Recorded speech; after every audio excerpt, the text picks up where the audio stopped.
All right, to California now, where the ballots are still being counted in that state, but it's already clear that Proposition 36 has passed.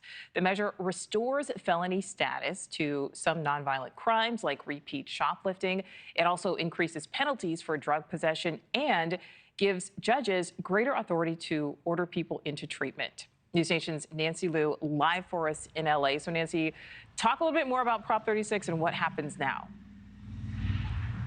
Well, Nichole, Californians clearly want public safety and an end to lawlessness, along with more law enforcement. And now that'll have more teeth with the overwhelming passage of Prop 36. That measure, statewide measure, approved by every county in California, that will elevate some misdemeanor crimes into felonies. Californians are desperate for an end to blatant shoplifting and smash and grabs, with criminals seemingly empowered by progressive policies. Here in Los Angeles, a resounding ousting of progressive DA George Gascon in favor of independent Nathan Hochman, who has promised a heavier hand in prosecuting cases. In another shift from liberal leaders, Oakland voters have recalled both the city's mayor and Alameda County DA. Both had argued that law enforcement efforts just needed more time to bring improvement.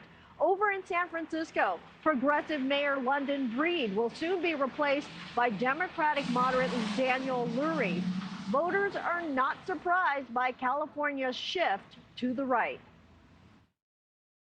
Most of my friends who are on the left have actually come more to the right as well. I mean, we're not right or far right by any means. But it's time to crack down on stuff. It's just gone on for too long, and we're kind of sick of it.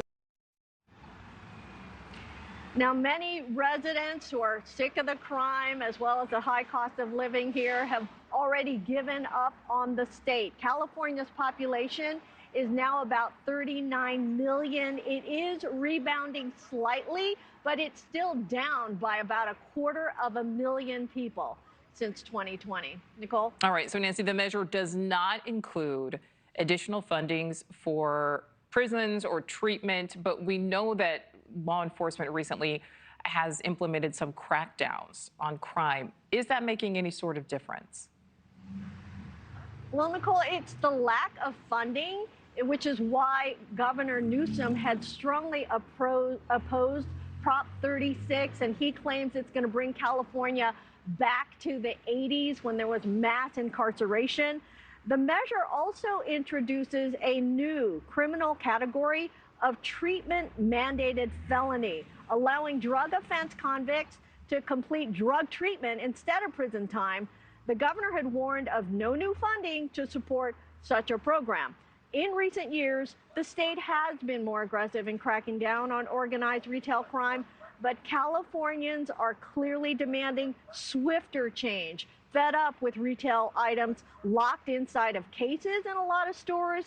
There are open drug markets still, and overall crime is still pretty high.